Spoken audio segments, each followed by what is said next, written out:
नमस्ते दोस्तों, स्वागत है आप सभी का हमारे चैनल हेलो इंडिया में, जहां आप भारत को भारत की नज़र से देखते हैं। दोस्तों, आज अपने इस वीडियो में हम आपको भारत के एक बेहद प्रसिद्ध फोक पेंटिंग के विषय में बताने वाले हैं, जिसके कारण पूरे विश्व में भारत की एक अलग पहचान है। लेकिन उससे पहले आपको एक छोटा सा काम करना है। आपको हमारे चैनल को सब्सक्राइब करना है और साथ ही बेल आइकन को भी प्रेस करना है ताकि आपको हमारे चैनल के नोटिफिकेशंस सबसे पहले मिलते रहें। तो चलिए आज आपको बताते हैं मधुबनी पेंटिंग के विषय में। मधुबनी पेंटिंग एक ऐसा नाम जिसे सुनते ही जहन में उतरते हैं रंगों से भरे और सजे हुए खूबसूरत चित्र।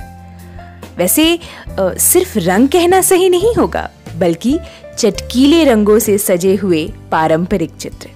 मधुबनी पेंटिंग बिहार के मधुबनी जिले की पारंपरिक चित्रकला है, जिसका इतिहास राजा जनक के समय से जुड़ा हुआ है। इसे मिथिला पेंटिंग भी कहा जाता है। कहते हैं कि भगवान राम और माता सीता के विवाह के समय राजा जनक ने पूरे राज्य को खूबसूरत चित्रकला से सजाने के लिए कलाकारों को आदेश दिया था, और जो चित्रकला उभर कर आई वो इतनी खूबसूरत और मनमोहक थी कि पीढ़ी दर पीढ़ी आगे बढ़ती गई। शुरुआती समय में मधुबनी पेंटिंग औरतों द्वारा ही बनाई जाती थी, पर धीरे धीरे घर के आंगन से निकलकर ये चित्रकला विश्वविख्यात हो गई, और अब इसे आगे बढ़ाने में महिला और पुरुष दोनों बराबर की सहभागिता दे रहे हैं। मधुबनी पेंटिंग मिथिलांचल में, खासकर बिहार के दरभंगा, मधुबनी, सीतामढ़ी और नेपाल के जनकपुर, सिरहा, धनुषा जैसे जिलों की मेन फोक पेंटिंग है। शुरुआत में ये पेंटिंग्स घर के आंगन और दीवारों पर रंगोली की तरह बनाई जाती थी, लेकिन अब इन्हें कपड़े या पेपर के कैनवास पर भी बनाया जाता है।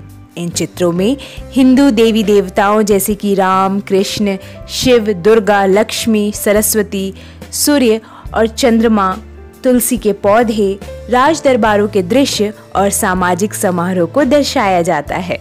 मधुबनी पेंटिंग्स में खास तौर से कृष्ण के जीवन से जुड़ी घटनाएं बहुत ज्यादा देखने को मिलती हैं। कहते हैं कि आज जिस क्षेत्र को मधुबनी के नाम से जाना जाता है वो दरअसल राजा जनक के समय में मधु का वन हुआ करता था, और यही वो स्थान था जहां सबसे पहली बार भगवान राम और सीता माता ने एक दूसरे को देखा था। दोस्तों, इन चित्रों की खासियत होती है कि जरूरी नहीं कि इन्हें बनाते वक्त बिल्कुल सीधी लकीर खींची जाए। ये चित्र अपने आदिवासी रूप और चटकीले रंगों के प्रयोग के कारण लोकप्रिय हैं। चित्रों में रंग भरने के लिए प्राकृतिक रंगों का इस्तेमाल किया जाता है।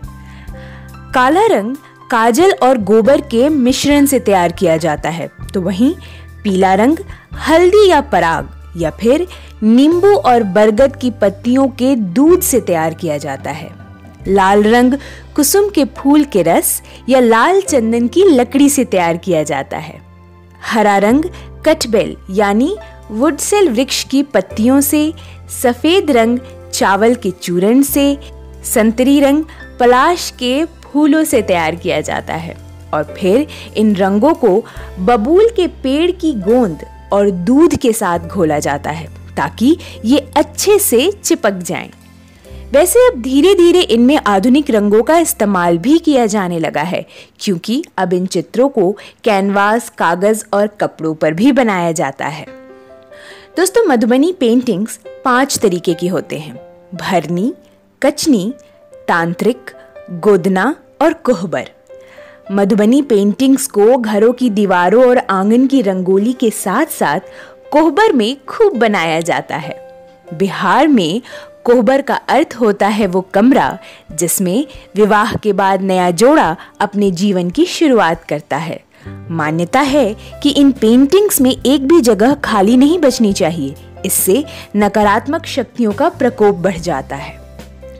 मधुबनी पेंटिंग्स को ऑफिशियल पहचान तब मिली जब 1969 यानी कि 1969 में सीता देवी को बिहार सरकार ने मधुबनी पेंटिंग्स के लिए सम्मानित किया था। इस कला को आगे बढ़ाने के लिए सीता देवी को पद्मश्री, बिहार रत्न और शिल्प गुरु सम्मान से भी सम्मानित किया गया है। 1975 में मधुबनी पेंटिंग्स के लिए जगदम्बा देवी को पद्मश्री से सम्मानित किया गया था। तो वहीं 2000 में महासुंदरी देवी को भी मधुबनी पेंटिंग्स के लिए पद्मश्री से नवाजा गया। इसके अलावा भी कई महिलाओं को मधुबनी पेंटिंग्स के लिए सम्मानित किया गया। आज मधुबनी पेंटिंग बिहार के साथ साथ हमारे देश की भी एक खास पहचान बन चुका है। इस कला को विश्व पटल पर आगे बढ़ाने के लिए और इससे जुड़े क्षेत्रीय कलाकारों को हर तरह से मदद करने के लिए सरकार और विभिन्न NGO सार्थक प्रयास कर रहे हैं। हमारे देश के इतने प्राचीन पारंपरिक कला को सजो कर रखने की दिशा में ये एक बेहद सार्थक कदम है।